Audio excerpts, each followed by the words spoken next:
Good afternoon. Welcome. Welcome to the City Club Forum. We're pleased to see you here. I'm Judy Feniger. I'm a member of the City Club Board and co-chair of the Program Committee. Today at the City Club, we're fortunate to have two speakers for the price of one, and two great speakers. We're proud to welcome Dr. Karen Jaffe, an OBGYN at University Hospitals. Dr. Jaffe has been named among the best doctors in America and in Cleveland, honored by the YWCA as one of their Women of Professional Excellence. And by age 47, she was already quite accomplished, wife, mother, doctor. But in 2007, at age 48, her life changed radically when she was diagnosed with Parkinson's. Out of this has come a host of new accomplishments, including riding a tandem bike 472 miles across Iowa to raise funds, 472 miles. She co-founded Shaking with Laughter, a foundation that uses humor in events to raise money for Parkinson's research and that has donated more than $174,000 to the Michael J. Fox Foundation. She is the newest member of their patient council. Now meet Marc Jaffe, who's been acting funny, quote unquote, for more than 30 years, 6 of those as a professional stand-up comedian. He gave up life on the road for a day job writing for a little obscure mid-season replacement show, which, wait for it, became Seinfeld. And then for other shows before returning to Cleveland to raise a family, do voiceovers, do some writing. And among his accomplishments are his bestseller, Sleeping with Your Gynecologist, a comedy game show called Bonk, and most recently a one-man show, Side Effects May Include.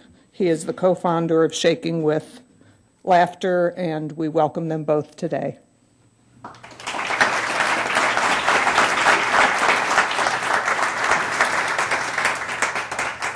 I would like to welcome you all today. Mark and I are really happy to be here and that you've come here to join us. So the story I'm about to tell you today started very simply 4 years ago with a single 10-letter word. I suppose I should have ducked when that word was uttered, but I flinched, and so whether I like it or not, it has now come to define me. And that word is Parkinson's.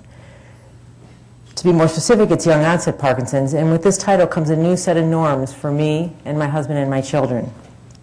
I'm sure that you can imagine how having a degenerative neurologic disorder would, and in fact does, influence a person's state of happiness and sadness, directs their secrets and their truths, as well as their straight talk and their humor.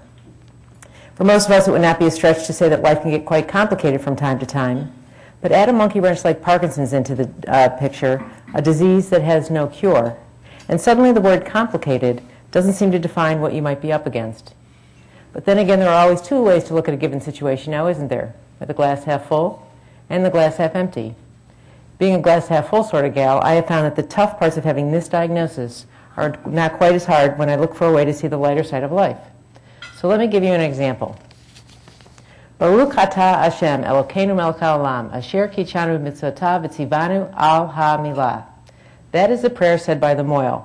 The mohel is the person who performs the ritual circumcision on a newborn Jewish baby boy. The mohel is called to perform this ceremony because he has expertise and obviously a steady hand. The funny thing is that I've said this prayer many times because, believe it or not, I am a mohel.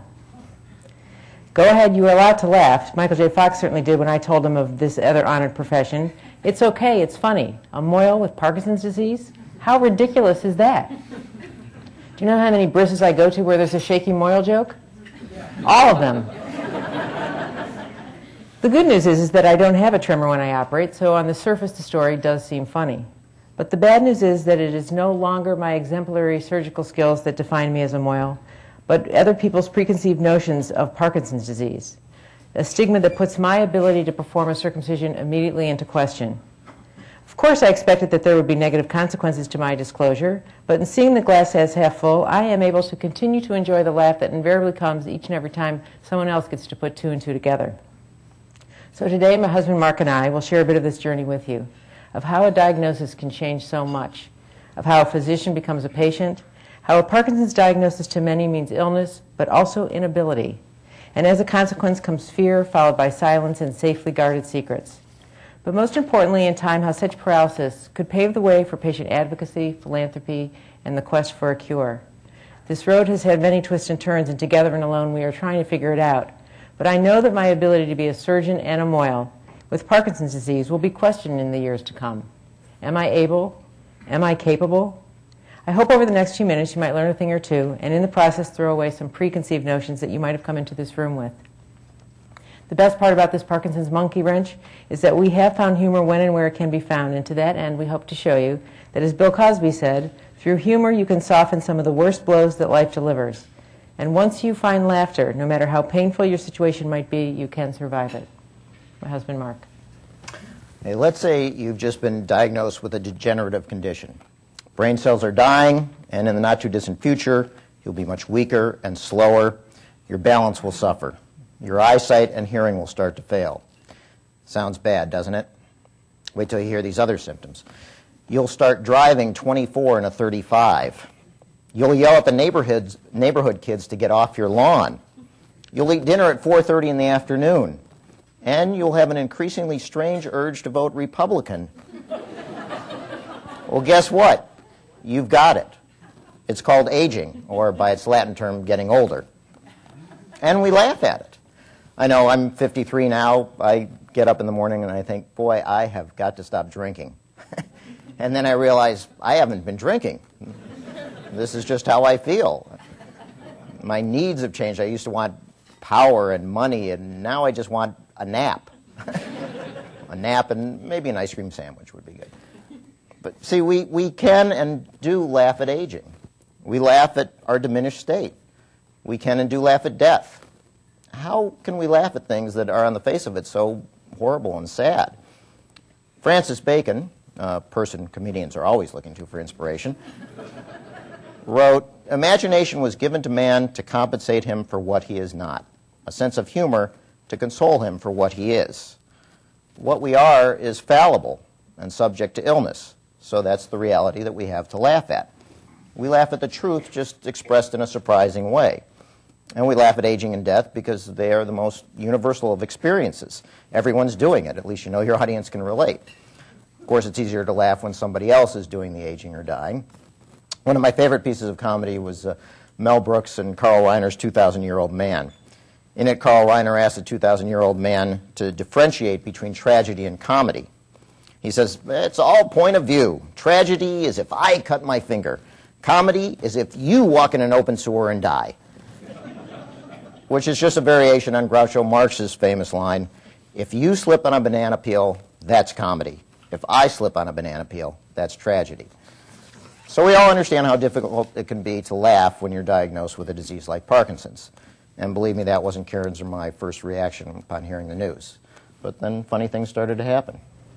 We all make decisions that in retrospect we might not have made. We make decisions based on the best information we have at the time, while also paying heed to our state of mind, and it turns out our heart. I've noticed that there are a few diseases that keep people secretive anymore. It used to be that cancer was known as the C word and was kept so close to the vest, sometimes not even telling the person who had it. Nowadays, when someone is diagnosed with cancer, the word is almost immediately disseminated to family and friends who offer their instant support. And this is the way it should be, because illness and disease are hard on a patient and their family, so support is good in many ways. But when the diagnosis is Parkinson's disease, a very different scenario is often the norm. As do most people, upon getting this diagnosis, I immediately made the decision to keep it a secret. No calling family and friends, no telling the world. Looking back, I would describe it as strategic planning. Who could be entrusted with keeping it secret so that the fallout would be kept to a minimum? Being a physician, surgeon, and mohel, I was too afraid of the consequences if people were to find out, although I was informed early on by my own physician that I had no requirement to disclose my diagnosis to anyone, including my patients. I'm no different when I admit that physicians are notoriously uncomfortable being a patient, but with no choice, I accepted the news and set out on my first task. For me, the doctor, to find a doctor. I looked quietly into my options and then made an appointment with a neurologist. I had three criteria for this new doctor to be. Number one, I wanted him to be part of the university hospital's medical staff. Number two, I wanted a neurologist who also specialized in movement disorders. But number three, and most importantly, I needed his office to be nowhere near mine. Let me repeat, nowhere near my office, or labor and delivery for that matter, if I was to keep this secret safe. Not even wanting their scheduling secretary to know, I kept the fact that I was a physician to myself and then patiently waited 3 months to meet the man who would have the uncomfortable task of taking care of a colleague. But while I could only twiddle my thumbs waiting for this appointment, my new doctor and all of his partners, they weren't idle. In fact, without me knowing, they were busy moving the entire Movement Disorder Center of University Hospitals out of their current location and into a new building. My building. My floor. And then parking themselves in the office right next door to mine. I thought to myself, you've got to be kidding. Hoping for privacy and anonymity, the usual requirements in keeping a secret, I instead found myself sneaking in like Mata Hari, wearing dark glasses and hiding behind magazines in the waiting room, all in an attempt to avoid being seen by my patients and my partners as I went in and out of his office. I even asked this new doctor if there was a back door to his office, and he said, why, yes, but believe it or not, it leads right into your office. Now, what were the chances? This scenario was now so ridiculous that right then and there I let out my first Parkinson's laugh. Little did I know there soon would be more to follow. In that they were new to the building, I suspect I was the only physician who knew that these Parkinson's doctors were even there, until about 1 month later when one of the neurology drug reps scheduled a lunch and mistakenly it was dropped off at my office. Busy seeing patients, I didn't become aware of the mix-up until not only had most of the lunch been eaten by my staff, but the drug rep was now standing there confused, wondering what he was doing with a bunch of gynecologists when his drug Requip was for Parkinson's patients. Requip? I know Requip. That was the drug I was just put on. Well, what I've liked to have said to him was that I was really sorry for eating my neurologist's lunch. And by the way, you got any samples? But when that's a big secret, I was just reduced to a very silly, nervous sort of a laugh. But these things kept happening. The funny thing is that I never remember once ever having Parkinson's disease come up in any conversation in my life before this. But keep your own Parkinson's diagnosis a secret, and the world makes it the new buzzword. The smartboard at my kids' high school would occasionally shake, invariably causing somebody to yell out that the smartboard had Parkinson's, leaving my kids to let out that same nervous laugh. Since when do teens even know what Parkinson's disease is? When asked if I knew what happened to one of the other Moyles in the community, although I answered honestly I should have seen what was coming and lied. I innocently said, oh, he was having problems with his vision, which was then quickly followed by someone who, while wildly flapping his arms, guffawed, well, at least he doesn't have Parkinson's. My 3 children present were instantly stunned into silence. But later we had a great laugh as we recounted this ridiculous scene in the privacy of our home. It didn't take long to see that having a sense of humor really was a saving grace, and perhaps that it was helping to keep me and Mark hopefully sane as we face my future with this disease. So give a physician a disease like Parkinson's, and their after-work hours will become dedicated to information gathering. As an OB/GYN, I know lots about the run-of-the-mill ailments that, though I don't treat, my patients have, and by proxy I become educated about. High cholesterol, hypertension, diabetes, the list goes on. But Parkinson's patients I did not ever see. So as I go in search of information to educate myself, finding little that feels like a cure, I instead discover that the Parkinson's literature is chock full of papers on how to make my life better, or to newly describe a symptom that would likely come my way. Now, when you are married to a comedy writer, this serious side of medicine suddenly becomes the humorous side to a disease. I admit I have mined our relationship for humor for years. That's what comedians and comedy writers do. We look at ourselves, see how ridiculous we are, and we figured at least most of the people in the audience are just as screwy. My comedy act was based in part on our relationship, and a book I had written called Sleeping with Your Gynecologist, Tales from My Marriage to an OB/GYN, was based on what it was like behind the curtain living with your doctor. Parkinson's now was something new in life and life-changing in my world, and to ignore it in my writing wouldn't be honest. I also know that the honest parts of my work, the really truthful things, often the most painful things, are generally the funniest and most compelling, and that writing about them were also personally therapeutic. So I began writing jokes and making notes on funny Parkinson's-related things that were happening. One of the most scary things about Parkinson's is projecting the future. All kinds of symptoms besides the tremor can come up, and at one point Karen got the list of topics from an upcoming Parkinson's conference. You could look at the talks being presented with dread or with laughter. A selection of the titles included Freezing of Gait in Parkinson's Disease, Sensitivity to Doorway Width. Great, figures Karen would not only get a disease that requires a doctor, but also a contractor.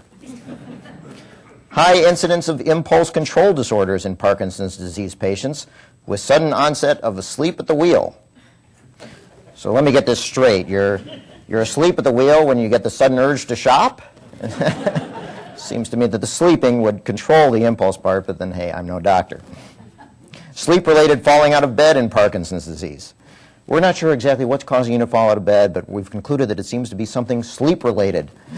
Maybe if you were awake all night, this wouldn't happen. Let's do a study. Reckless generosity in Parkinson's disease. If you're having trouble with this, please contact the Michael J. Fox Foundation for support. For our support, we'll let you know when your generosity crosses the line into recklessness. Karen wasn't having those symptoms, but she was having others, among them micrographia. This is another word for bad, teeny-weeny handwriting.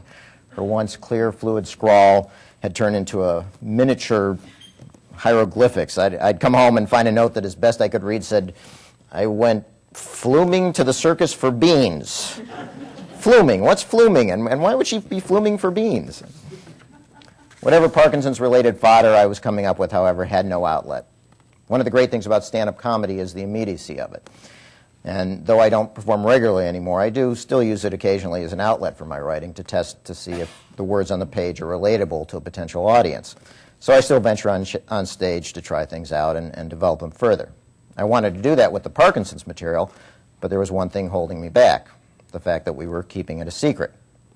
It didn't make sense to go on stage and start joking about Parkinson's without making the personal connection of why it was important, but I couldn't make that statement for fear that someone in the audience might know us and the word of Karen's diagnosis would start to spread.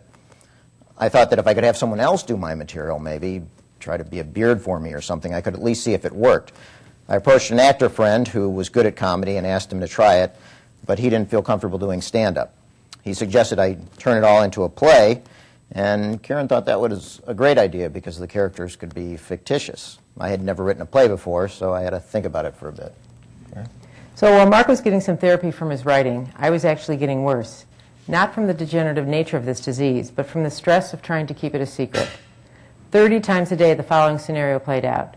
"Hi, Joan. I see you're here for a checkup. How are you?" "I'm fine, Dr. Jaffe. How are you?" While my mouth said I'm fine, my brain and my heart would say, "No, I'm not. I have Parkinson's disease." Patient after patient, I was reminded of my diagnosis and that I, too, was somebody's patient. Now, I will let you in on a little secret. Physicians don't like having to be patients. Although we expect our patients to see us on a regular basis and to listen to our advice, physicians often do the exact opposite. We tend to ignore symptoms, diagnose and treat ourselves, and then micromanage our own illnesses. And the truth be told, I was actually seen by a well-respected neurologist about 1 year before this story started, who suggested that the pain I was having in my arm might be Parkinson's. I left thinking he was crazy, and I told everybody so. My differential diagnosis didn't include Parkinson's disease. Who gets Parkinson's in one arm at age 46? Why I thought that I, as an obstetrician, would know better than him now seems ridiculous, because as it turns out, many of us do start with symptoms in just one arm or one leg. So what I do know now is that it is hard being on this side of the patient fence. I was just as scared and overwhelmed as any other person because the diagnosis of Parkinson's disease is not easy to hear or accept for anyone. I'm sure that my tears were just as abundant as the other 60 people that I now know with Parkinson's that I've met over the past 4 years. I can admit that there was a time when it felt as if this diagnosis had changed almost everything. Not only did hiding my diagnosis cause daily pressure, but it was also robbing me of an opportunity to do something positive. I've always had a strong voice and have been an advocate for things I believed in, but when I went to New York for a scientific roundtable sponsored by the Michael J. Fox Foundation and heard person after person get up and talk about how they were helping to raise money to fight this disease, I sat there with tears because I had no voice, robbed by the silence that I had determined to maintain. But if I knew in my heart that I could have not been put on this planet to just have Parkinson's and that I was going to make it my goal to do something about it, something was going to have to change. So after getting acquainted with the Fox Foundation and their grassroots fundraising arm, Team Fox, I decided that I would at least try to raise money anonymously and started knitting women's shoulder wraps that carried the label Fox Wrap. I advertised them online through the Fox Foundation Team Fox website under the pseudonym Fox Knitters, clever. But my closest friends, who of course knew that I was the one and only Fox Knitter, would then innocently post on the site that they were buying them in honor of Karen Jaffe. With each posting, I would frantically call the Fox Foundation to have them remove my name. And while this daily phone call to maintain the charade began to feel pretty silly, the impact of keeping this secret on my youngest, then 13-year-old daughter was taking its toll and was anything but funny. So 2 years after my diagnosis, it was time to let this secret go. And in the end, I raised over $20,000 with the wraps, let the secret out, told the rest of my family, my patients, and this community. I came out as the doctor, moil, wife, colleague, friend, mother who has Parkinson's disease, but who won't let the disease or other people's misconceptions about this disease dictate the terms of any of these roles that I'm in. And misconceptions do exist. It is not an uncommon occurrence that I'm with someone who, having just learned of my diagnosis and having invariably made the comment that they couldn't even tell, then asks the question, "Are you still able to work?"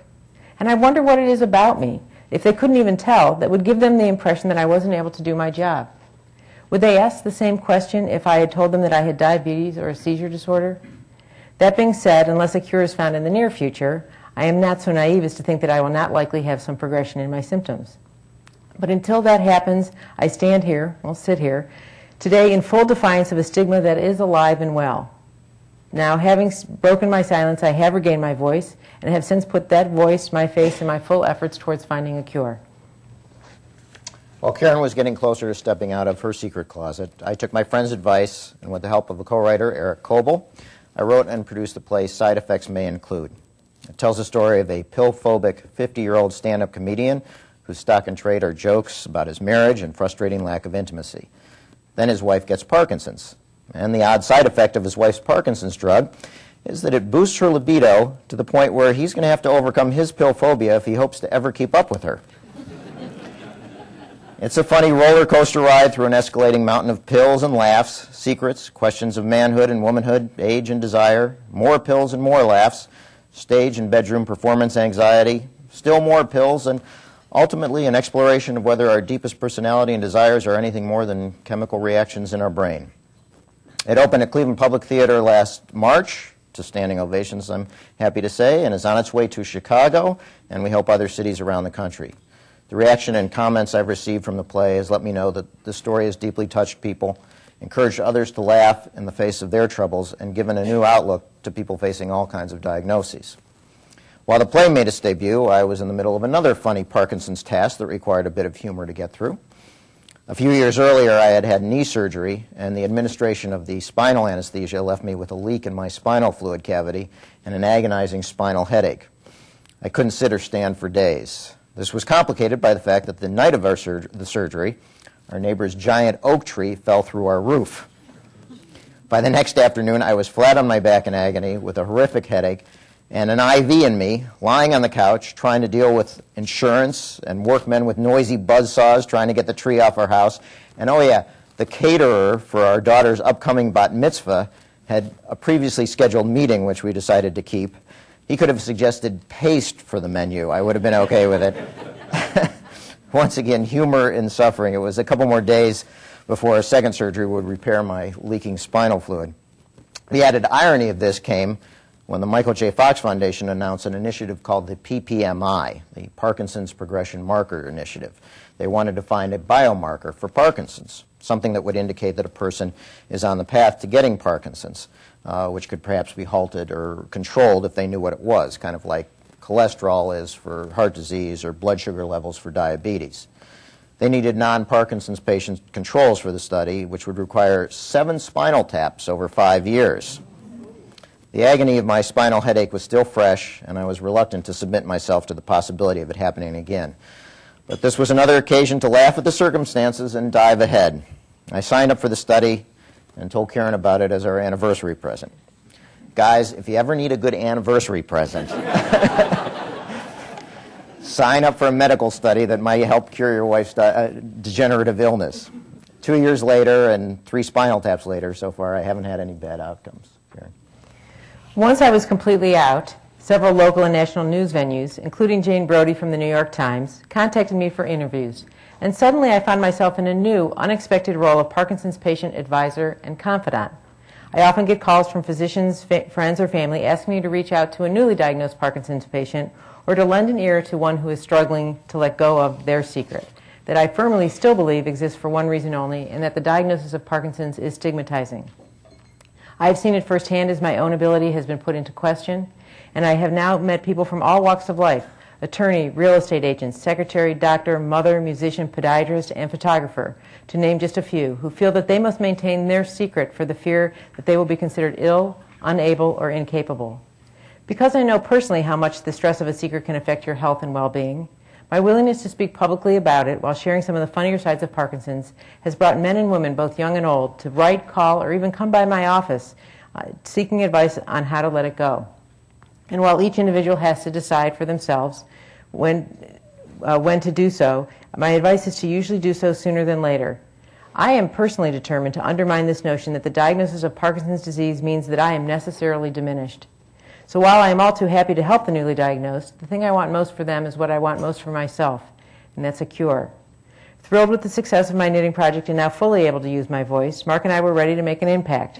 Deciding to take our approach to life one step further, we formed the charitable organization Shaking with Laughter, dedicated to raising funds for Parkinson's research through the staging of events that involve humor.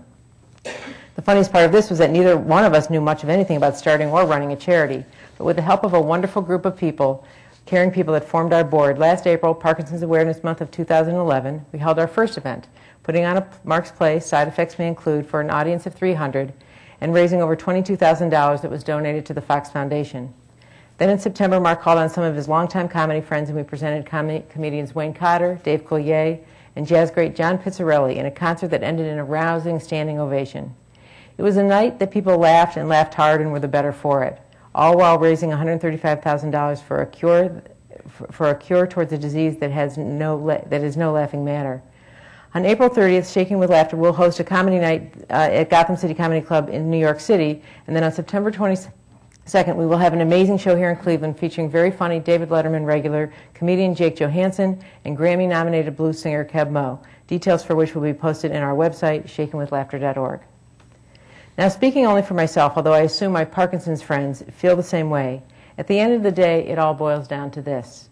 I wish that I wasn't a patient, and that I didn't have to take medications, and that I knew that I could feel this good for many years to come. But I have long known that there is no magic wands in medicine. So unless a cure is found for what ails me, a patient I will forever be. But only because I am now a patient have I also learned how fulfilling it can be to become an advocate, to participate in and support clinical research, and to play an active role in the quest for a cure. I can't believe I can say this now, but my life is richer today as a result of this disease, in many ways. But most importantly, I've learned to balance the serious side of having a diagnosis like this with a not-so-serious, lighthearted look at the life that includes having a sense of humor. Because I've always found the funny side of life worth talking about, and to people who know me well, it is such stories that define me. Having a sense of humor as I walk this new path is akin to being honest and true to myself. And as a result, I have learned firsthand that laughter is a very potent medicine. My patients, friends, and most importantly, my family share this sentiment, and I, for one, make sure that I never miss a dose. Together, Karen and I have done what we can, not just in fundraising, but in trying to live with the disease with an appropriate amount of humor. We haven't done it alone. We have had great support from family, friends, and a community of people who seem to appreciate that getting a disease shouldn't stop us from laughing. Indeed, it is because we get disease that we have to laugh. I love Groucho, but I think he got it backwards. Comedy isn't someone else falling on a banana peel. It's us. Laughing at our own frailties keeps us human and will help us meet our challenges with grace and strength. Thank you.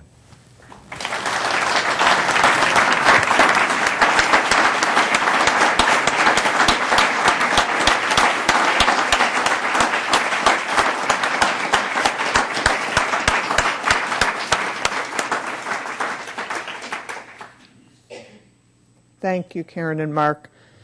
Today at the City Club, we're listening to a Friday forum featuring Dr. Karen Jaffe and Marc Jaffe. We will return to our speakers in a moment for the traditional City Club questions. Please formulate your questions for our speaker now, and remember that they should be brief and to the point, and they should be questions. With us today are students from Cleveland School of Science and Medicine and Lake Ridge Academy. Will the students please stand and be recognized?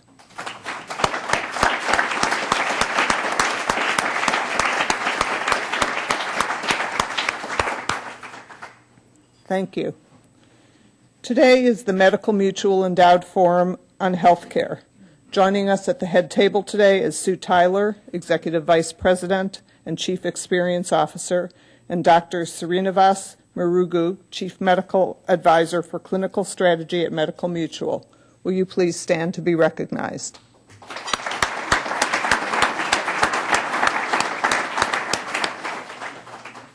Thank you. Now we would like to return to our speakers for our traditional City Club question and answer period. We welcome questions from everyone, including guests, and holding the microphones today are City Club Program Director Carrie Miller, back in the corner there, and Special Initiatives Coordinator Phil Williams. Our first question. Well, first, Dr. Jaffe, I just want to say I really appreciate you coming to the City Club, and for someone who knows you professionally, your story is very heroic, and I want to say that you're just not only a hero to people who have Parkinson's, but also for people like me who can also become active. My question as it relates to Parkinson's disease, if you had, you have Medical Mutual here, but if you had some of the pharmaceutical manufacturers and medical device manufacturers, how would you motivate them to begin to do more testing as it relates to offering more therapies to reverse the course of Parkinson's disease and to make it more readily available for people who deal with that disease? Well, thank you for your kind comments to start with. Well, the truth is that the pharmaceutical companies and the biotech companies are at the table, very much so. And with the Michael J. Fox Foundation, they insist that all the researchers sit at the table with big pharma and biotech. And so they're actively involved in some incredibly interesting research that's quite progressive. And so I think it's a new model for them to be able to do this. The Fox Foundation has insisted on this, and people are often surprised at how well this works. But everything that they're doing is a very coordinated effort between all three arms.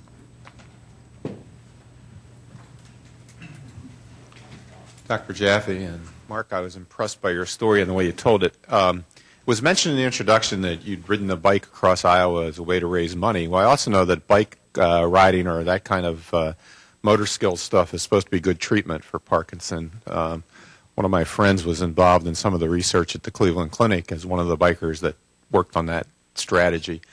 Did you do it as therapy, and have you found it therapeutic? And secondly, who rode the front end of the tandem? I'm assuming you rode the back. I got involved with this because I had been to a lecture by Jay Alberts, who's from the Cleveland Clinic, who has done this landmark work on fast-paced cycling. And as a result of that, I joined the study and was in the study. And Jay is from Iowa, and he's a cyclist, so he has an organization called Pedaling for Parkinson's.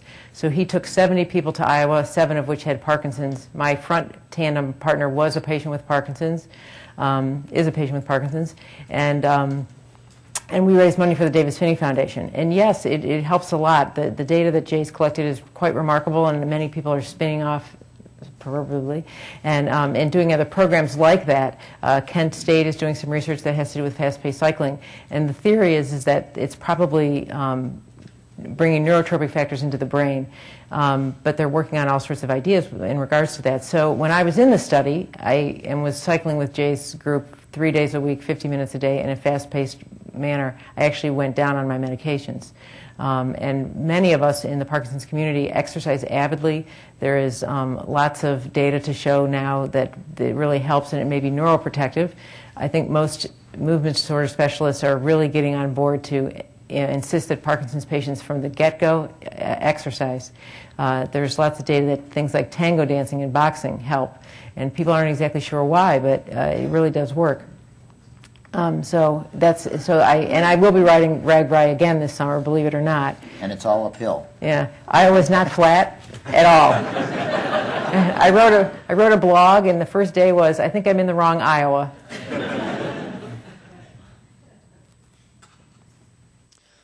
Thank you both for being here, and indeed my question touches a little bit on the bothedness of it. And I can't resist giving you my wisdom from a mint wrapper which said, learn to laugh at yourself and you'll always be amused. So it's the same general notion. But I wonder if you aren't perhaps touching on something of very broad application, which is the power of mood and attitude and general sense of well-being to have a positive effect on your health, perhaps general health, but also a specific illness. And I wonder if you can, I guess we widely recognize that stress can be bad for almost anything going on in your body, but how much have you come to experience or learn about the benefits of whatever we call it, positive mental attitude, good feeling on your health, the linkage between the two? And I especially wonder how much a good marriage, a sense of working together on something that you both struggle with, can add to your ability to to feel good and be successful in dealing with a disease. Making quite a presumption there.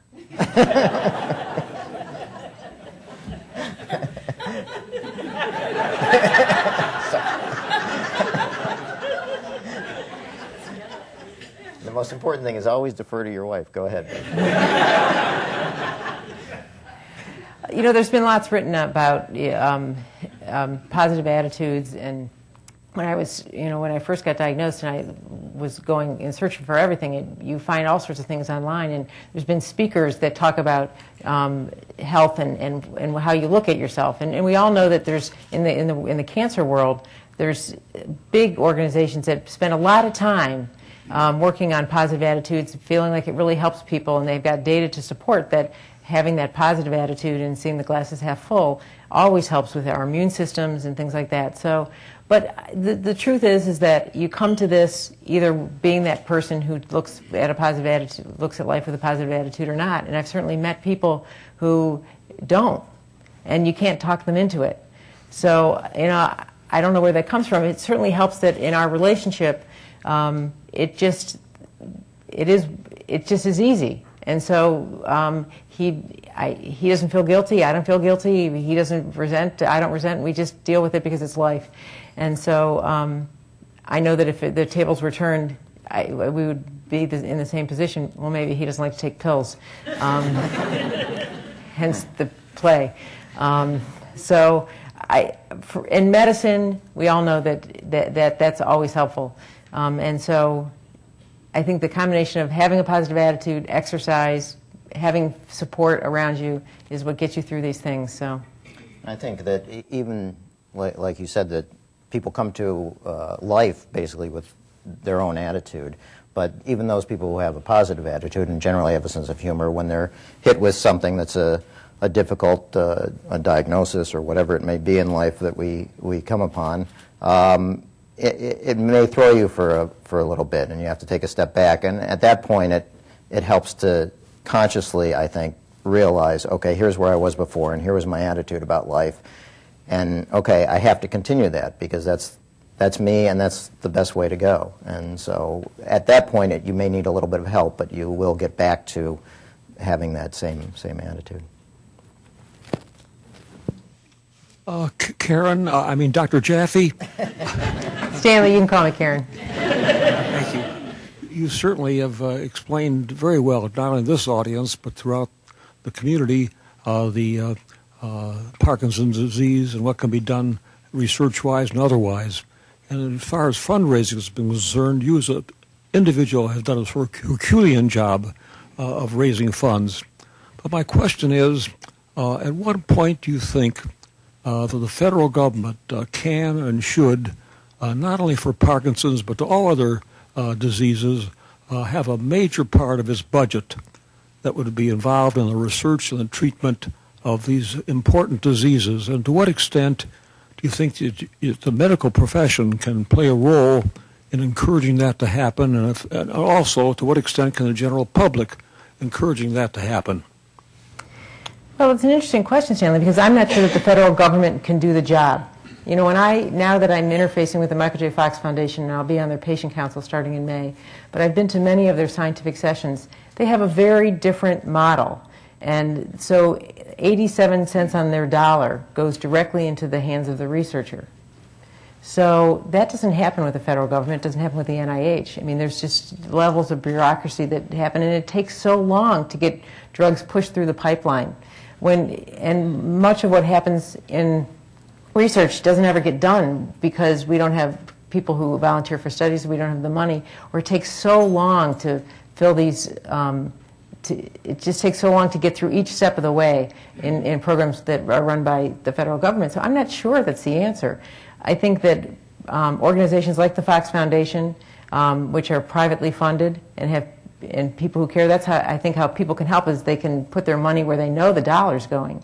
The Fox Foundation has done a remarkable job at getting everybody moving, and they have all sorts of projects. Here's an example. So there's a gene called the LRRK2 gene, which is a gene that most Parkinson's patients don't have, but we know that it exists. It's prominent in the Ashkenazi Jewish population and Tunisian Berbers. And there are thousands of researchers throughout the world who look at this gene and are studying it, but they all are in their own little cubicle. The Fox Foundation created something called the LARC2 Consortium, which took maybe 200 of the best top-notch LARC2 researchers and put them together at a table. They speak every week. They share every bit of their data so that nobody is duplicating their data, so that they will figure this out. And that doesn't happen in researchers' worlds because everybody wants to get their little paper, and so nobody shares anything. But in a private organization where they have, these are the rules if you want to play their game, that's what they insist upon. So I think I feel lucky that if I had to have a disease that I'm in the one where we've got this great organization who's raised hundreds of millions of dollars, and I think we'll find the answer. The study that Marc is in, the Parkinson's Progressive Markers Initiative, I think is a basic study that had to be done, and nobody else was going to do it, and they're doing it. And I think that if it's there to be found, they'll find it. So what I say to people who are interested in helping me and my friends who have Parkinson's is, if you want to make an impact, give it to an organization that is making an impact. And so there's several of them that do that. So I don't know, to answer your question, I don't know that the federal government, how much money they throw into it. I think too much gets lost other places. So I'm making an assumption here first, and that is that Parkinson's disease is in the full category of neuromuscular. And I'm wondering if the research is looking at a tie between all the varieties of neuromuscular diseases, and how far along they are at that. They're all so different that I think that they really do keep a separate, Parkinson's disease is very different from MS, and very different from multisystem atrophy. So I think that they're not the same disease, and so I think that the research probably doesn't cross over. Although there is some there's been some new data found with Alzheimer's disease that has been very interesting to the Parkinson's community. I don't know exactly what the models are that they're working with, but there are things that were quite exciting that had to do with protein plaques in the brain. So some of it crosses over, but I think most of it is separate. Even though your symptoms haven't had you shaky yet, I understand there has been some work where there have been electrodes implanted in the brain. Is that right? That has not in my brain, not in yours, but that has had a positive effect on some of those aspects or manifestations. And since I don't know anything really about Parkinson's, and you're much better informed now, can you talk about some of the work that they're doing? It sounds pretty futuristic, but apparently is having some real positive impact. Well, deep brain stimulation surgery was actually initiated for patients with Tourette's. I think that's the first people they tried it on, and it controlled their Tourette's. It is a complicated procedure. It's about a 9-hour surgery, and it involves the patient is awake, and while electrodes are placed in certain points in their brain that then control the tremor. So it's for patients who they've maxed out on their medications, and they can't control their tremor. And it's a lifesaver for them because they couldn't maybe hold a glass, but now they can do everything. And I know several people who've had deep brain surgery, and they wear a battery pack, and the batteries get changed every couple of years, and they can turn it on and off. So it's quite effective. I'll tell you an interesting story. I went to do a bris about 6 months ago, and when I got there, the grandfather is the person who typically holds the baby on their lap. So we went upstairs to get the baby prepared. It was just me and him. And he sat down, I put the baby on his lap, and he said, "I think I need to tell you something. I've got Parkinson's disease." And I stopped for a second with a twinkle in my eye. I looked down at him and I said, "Well, then I think I ought to tell you that so do I." And so here are the two adults taking care of the baby. But this fellow had had deep brain surgery and was doing quite well. You could not tell that he had Parkinson's. The interesting thing about Parkinson's is that everybody is different. We all progress differently. Thank goodness. My neurologist sometimes calls me Parkinson's light. I appreciate that. Some of us progress faster. Some of us have no gait problems. Some of us have a lot of gait problems. And so everybody's really different. And so a lot of times when I meet Parkinson's patients, they always want to know what medications I'm on. And then they go back to their doctor and they say, "Well, Dr. Jaffe's on this." And I'm like, don't do that, because everybody is so different. And so some of us, this fellow had only had Parkinson's for 8 years, I think, before, or 5 years before he had deep brain surgery. And other people go a long time and they never need that. But it is a lifesaver for many people. They do it here at the Cleveland Clinic and at university hospitals. Well, thank you both. This is it's really an inspirational story. I'd like to ask Marc. Karen's talked a lot about the group within the Fox Foundation that she relates to. Is there a support group within the Fox Foundation, or is there a support group of other kinds of diseases for the spouses or significant others of those who have the disease? And do you relate to them, and do you do anything with them?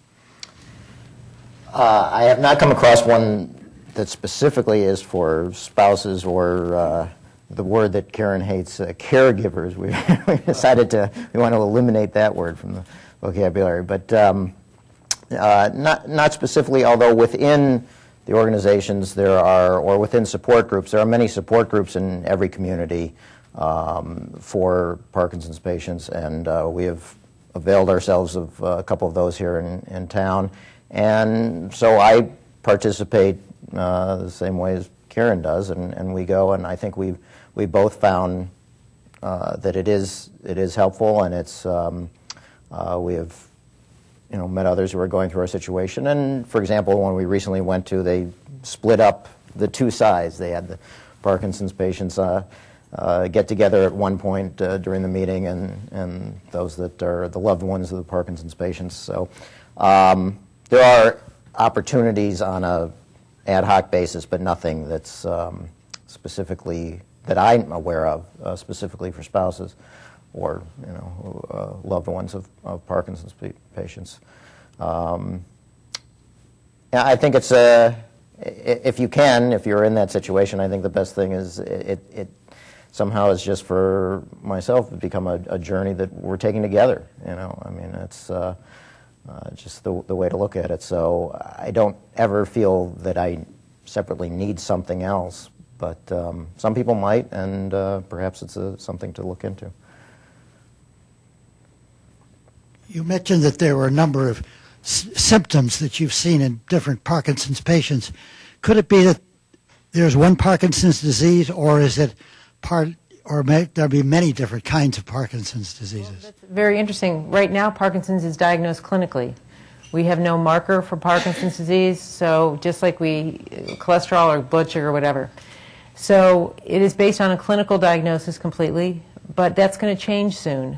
This year, the FDA did approve a new kind of imaging study called a DAT scan, which is an MRI kind of scan where there's actually an infusion of dye that can measure, pick up how many dopamine receptors you have.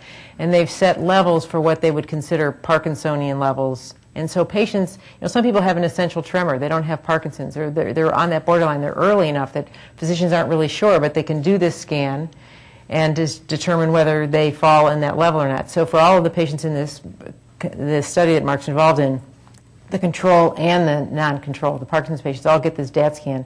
And if the control patients fall too low, they have too low of numbers, and they can't be a control. And if the Parkinson's patients, supposedly Parkinson's patients, because they're all newly diagnosed, are too high, they also can't be in it, but they follow them.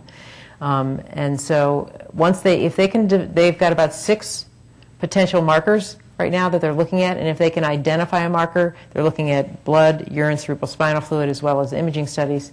It will change the face of Parkinson's research, therapies, and finding a cure. Because if you can, for example, in ovarian cancer, you have the CA-125 test. We give treatment, we can follow that number, and if it goes down, we know that our treatments are working. We don't know whether Parkinson's treatments are working. So when you don't have a marker, you have to have 20 years of data of patients using that drug before you figure out whether it changed anything, because it's all clinical.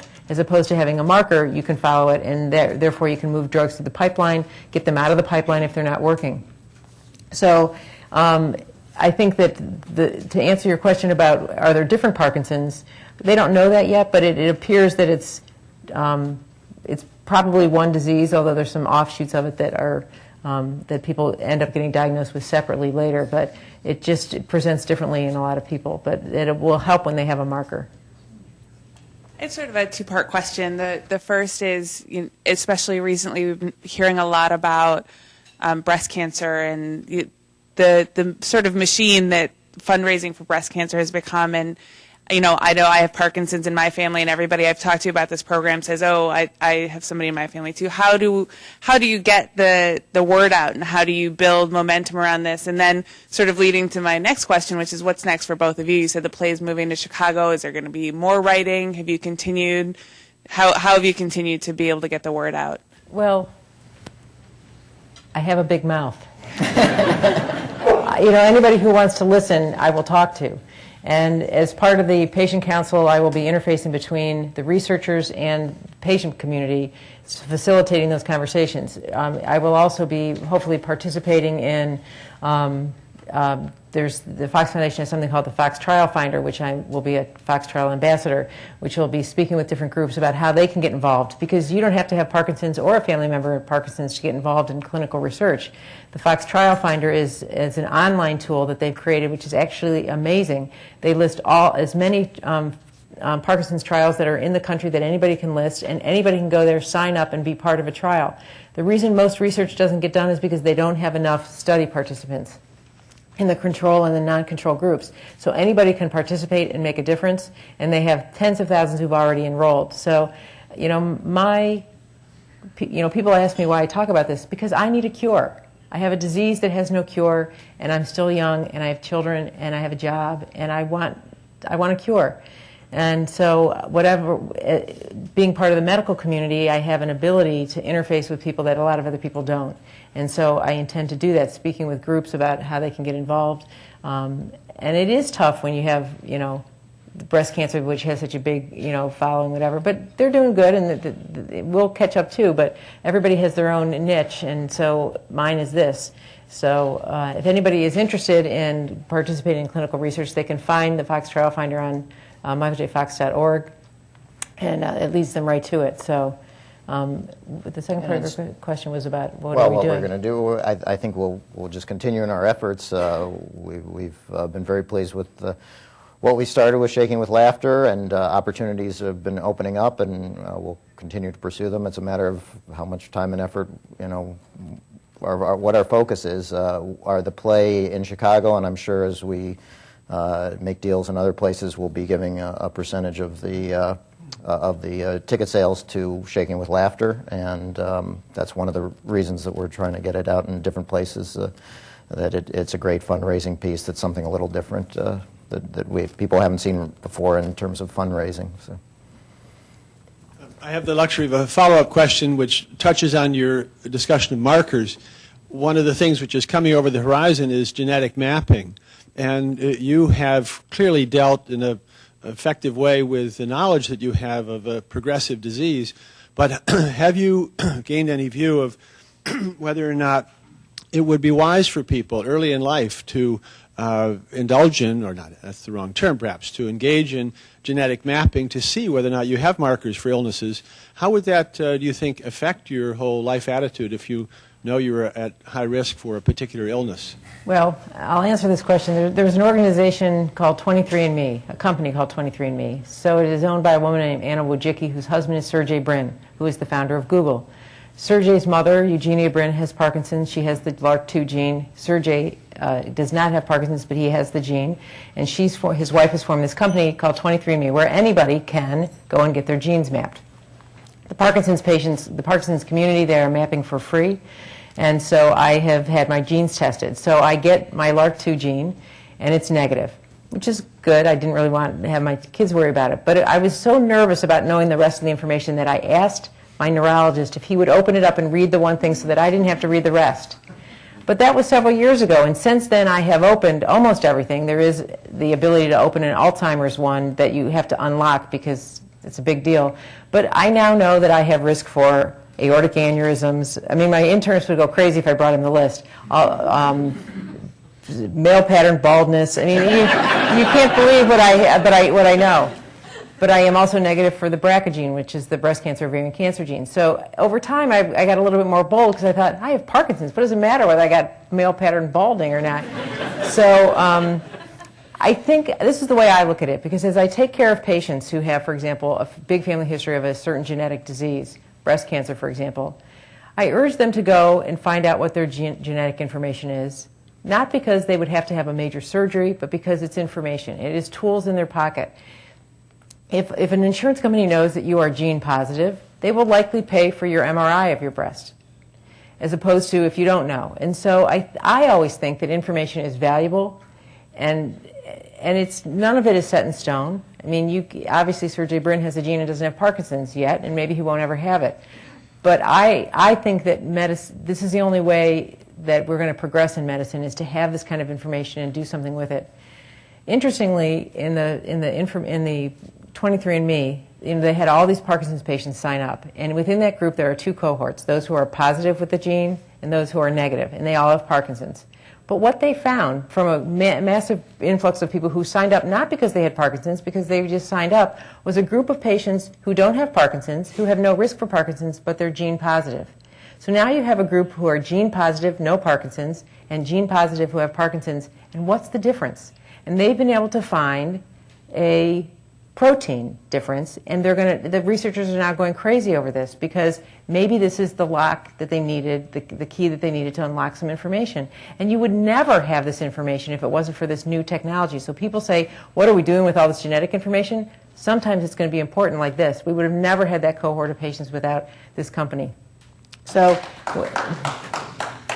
if you choose to do that, I think you have to be prepared for information that might be troubling to you, and if it is, then don't get it. But for those of us who find this information interesting and might advance science, I think it's great.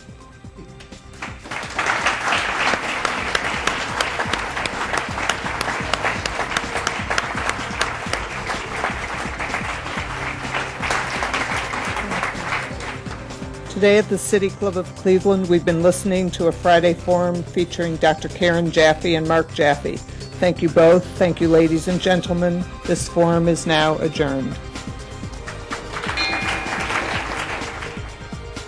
For information on upcoming speakers or for podcasts of the City Club, go to cityclub.org.